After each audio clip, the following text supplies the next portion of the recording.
So what happens next?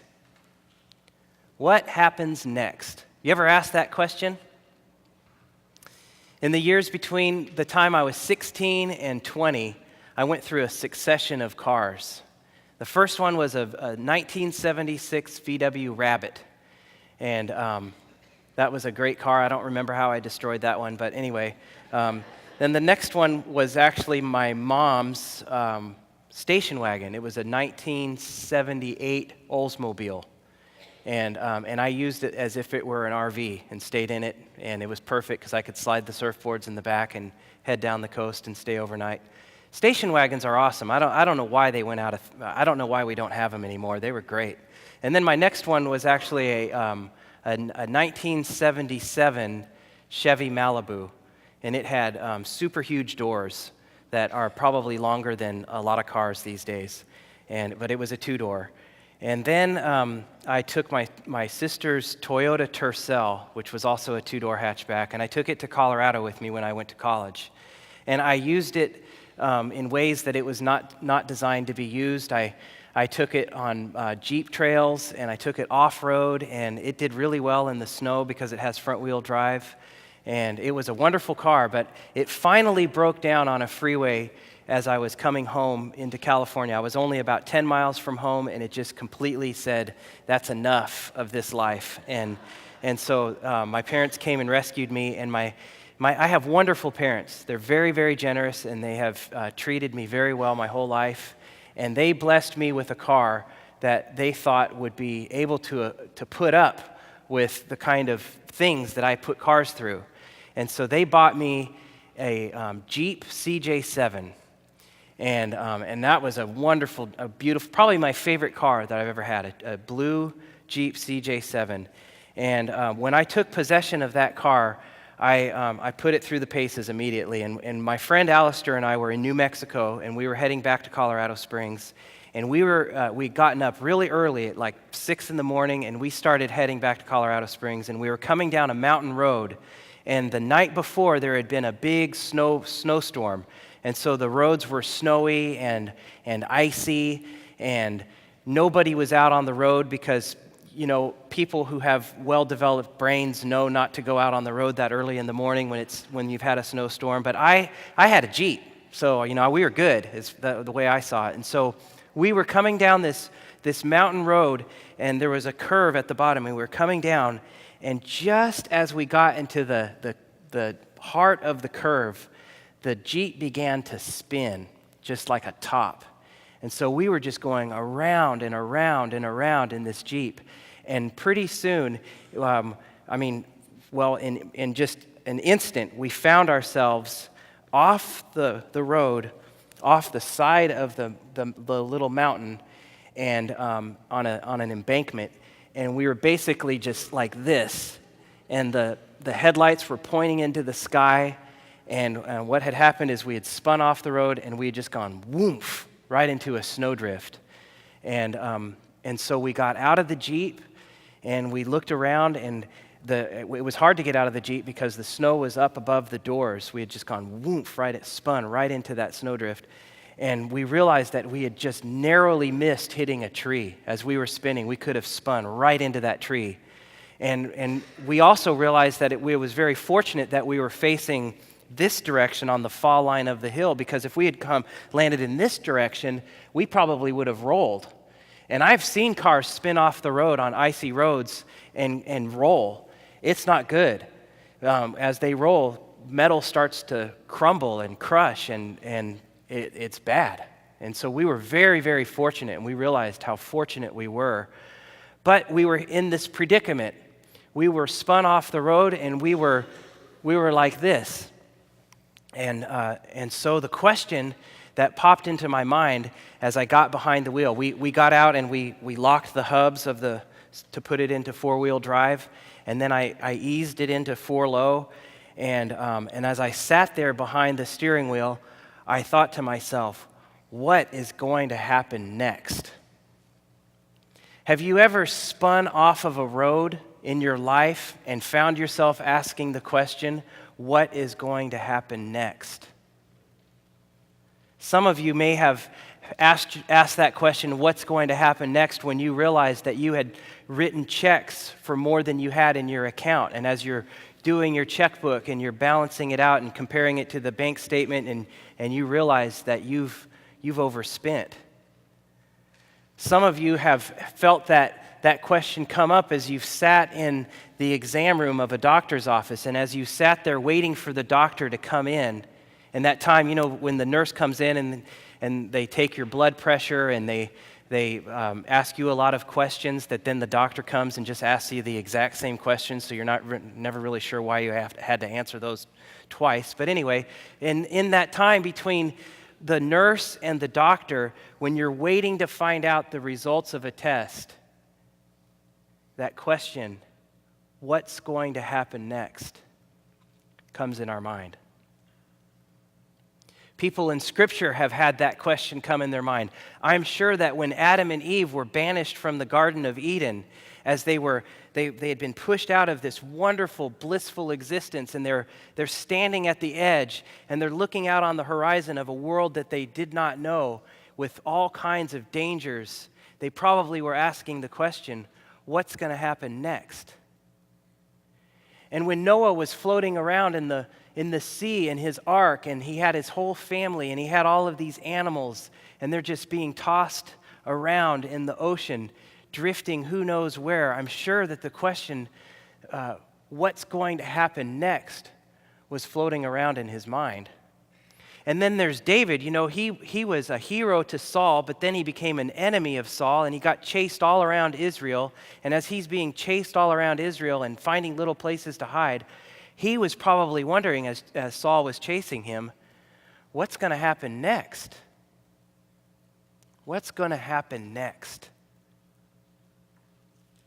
10 or 12 years ago, this church was at its peak. This place was filled on Sunday mornings. People had their spaces all on every pew. If you came on Christmas Eve and you came into this building on Christmas Eve, you couldn't get here late and get a seat unless it would be a folding chair. This place had people, and there was a big budget, and it looked like this church was just going to take off. And then something happened. Something happened, and people started to leave the church. And year by year, there were fewer and fewer people coming to worship. Fewer and fewer people tithing to the operating budget. And slowly but surely, this church became half of what it was. And the question, what's going to happen next, is a question that we as a church are asking. What's going to happen next? Jeremiah asked that question, what's going to happen next, because he was somebody who lived in Jerusalem when the Babylonians came to Jerusalem and carted off all the people to Babylon. All the really gifted people were taken off to Babylon. But Jeremiah stayed behind. Jeremiah was one of the ones that stayed in Jerusalem. And he had to deal with the rubble of the Babylonians' invasion. And he has this prayer that he prays right before the Babylonians got there. He knew that the Babylonians were coming. Everybody knew that the Babylonians were coming. And he prays this prayer in Jeremiah. He prays, "O sovereign Lord, you made the heavens and earth by your strong hand and powerful arm. Nothing is too hard for you. You show unfailing love to thousands, but you also bring the consequences of one generation's sin upon the next." Jeremiah recognizes where he is, where he stands. He recognizes that things had happened in previous generations that caused him to be where he is. He continues, "You are the great and powerful God, the Lord of heaven's armies. You have all wisdom and do great and mighty miracles. You see the conduct of all people, and you give them what they deserve." So he's acknowledging where he is, where the people are. But he also, in this moment where he probably is asking the question, what's going to happen next? He's acknowledging where they are, and he acknowledges what has happened to get them to where they are. But then he also reminds himself, I think, in this prayer about the character of God. He remembers the character of God. He remembers that God is one who is powerful. God is one whose love is unfailing. God is wise. God can do great and mighty miracles. What's going to happen next? And then Jeremiah, he recalls God's track record. So he acknowledges where they are as a people. He remembers God's character, and then he recalls God's track record. He says, "You brought Israel out of Egypt with mighty signs and wonders, with a strong hand and a powerful arm, and with overwhelming terror." He remembers how the people who had been enslaved in Egypt, who probably were asking the question, what's going to happen next when Pharaoh told them to make bricks without straw?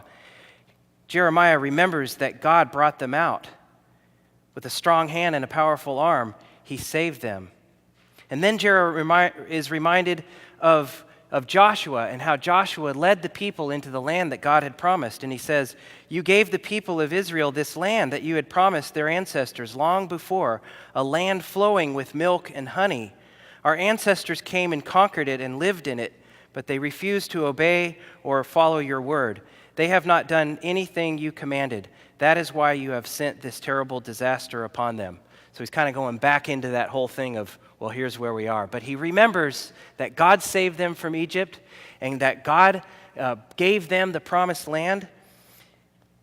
And then he says, "See how the siege ramps have been built against the city walls. Through war, famine, and disease, the city will be handed over to the Babylonians who will conquer it.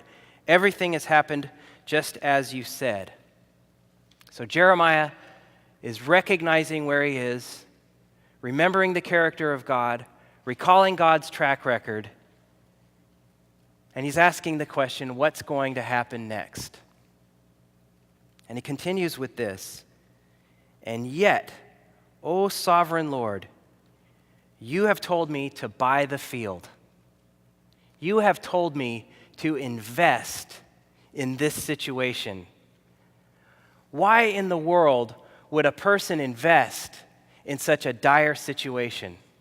Why would a person put money down on a piece of land that is about to be conquered by the Babylonians? Why would he do that? Because he trusts in God. Because he trusts in the character of God. Because he trusts in the track record of God. And he's putting his hope in the future. That's exactly what the psalmist does in Psalm 33. The psalmist in Psalm 33 says, "The Lord looks down from heaven and sees the whole human race. From his throne he observes all who live on the earth. He made their hearts so he understands everything they do." God sees exactly our situation. God knows when we have spun off the road and we are stuck in the snow. God knows what has happened in the story of this church. God knows what happened to the Israelites in Jerusalem when the Babylonians were on their way and what they did afterward. God knows all of that. The best equipped army cannot save a king, nor is great strength enough to save a warrior. Don't count on your war horse to give you victory. For all its strength, it cannot save you. It's a good reminder because sometimes when we spin off the road and life goes crash, our impulse is to try to fix it ourselves. And what the psalmist is reminding us is that we cannot save ourselves. We can't. But the Lord watches over those who fear him, those who rely on his unfailing love. He rescues them from death and keeps them alive in times of famine. We put our hope in the Lord. He is our help and our shield. In him our hearts rejoice, for we trust in his holy name. Let your unfailing love surround us, Lord, for our hope is in you alone. When we spin off the road and we get stuck, we need to remember that our only hope is God. God is our hope and our shield. We are being asked to consider 5 prescriptions for our church. We are being asked to vote on whether or not to do those 5 things. Those 5 things are clarifying our mission and our vision, and aligning our staff and our leadership and our ministries to that vision. It's about examining our Sunday morning experience, making sure that what we do from the time somebody gets to the parking lot to the benediction and everything else that happens on Sunday morning is in accordance with that vision. It's about identifying a clear discipleship pathway, making sure we understand as a church how it is that a person becomes a disciple of Jesus Christ when they come here. And the last one is building bridges to the community. We are being asked whether or not we want to do those 5 things, whether we want to say yes to doing those 5 things. And if we say yes, then we will have help and we will implement those 5 things. What's going to happen next? What's going to happen next? When I looked at all these prescriptions, and I've read over this report, I don't know how many times I've read over this report, what I realize is that there is one person in this church who is going to have to work harder than everybody else. There's one person in this church who is really going to be held responsible for implementing those 5 things. Me. And when I look at it and I start adding up the cost and I start figuring out what is this really going to cost me personally, what would it take for me to be able to lead this church through those 5 things? I can't do it. It's too much. I cannot, in my own strength, accomplish it. It could tear up my family. It could destroy my life. It could ruin my career. But God can do it through me. God will do it through me if we choose to do it. God will do it through you if we choose to do it. God is our hope. He is our hope and our shield. His love is unfailing. When my son Scott was about 3, he's a cute kid, but he was even cuter when he was 3. And when he was about 3, he and my wife Amy were watching one of these kid shows. You know those kid shows where they'll have like cartoons and then they'll switch over to real film and they'll show like people doing things like, they'll show a teacher or they'll show a carpenter or something like that and kind of give kids a picture of what it might be like to be an adult. And so he was watching one of these shows with Amy, and there was a scuba diver. And this scuba diver was about to get into the water, and he turned to the camera and he said, "It's a little scary, but exciting." And so Scott, when he was taking a bath that night, he was taking his bath, and he sat up on the edge of the tub, and he turned to Amy and goes, "A little scary, but exciting." And that's how I feel. And maybe that's how we all feel. It's a little scary, but exciting. When we ask the question, what's going to happen next? When we, as people of faith, ask that question, we should feel a little scared, but excited. Because when the people of God put their faith in God and trust God to work through us, it's exciting. It's a little scary, but it's exciting. We were in that Jeep, or I was in the Jeep. I was sitting behind the wheel of that Jeep, and it was pointed up like this. And I had shifted into 4 low, and I put the gear into first gear, maybe second gear, I can't remember. Sometimes it works better to do second, but anyway, that doesn't matter for now. And I put it in gear, and I began to feather on the gas, real lightly but confidently, and to let out the clutch real slow. And as I did that, the wheels of the Jeep bit into the dirt and the grass and the snow and the ice below. And the Jeep started to just kind of creep up the hill, just one little bit at a time. just one little bit at a time, it started to climb up toward the road. And I had this thought as I was kind of making my way up. I had this thought, which was, let's not step on the brakes. What would happen if I stepped on the brakes? I would have slid back down and probably then some. It's not a good thing when you're barely climbing uphill on a slippery kind of dangerous slope. As scary and exciting as that is, it is not a good idea to step on the brakes. You know, we as a church, we've started to kind of creep up a little bit. We've started to sort of climb the hill. In the last 2 years, we've seen a bump in worship attendance, the first bump that you can see on a bar graph in a decade. The finances have kind of started to climb. We're starting to climb. But church, let's not step on the brakes. Let's not step on the brakes. Is the future filled with hope? Our God is a God of hope, a God of unfailing love. Is our future filled with hope? Yes. Amen.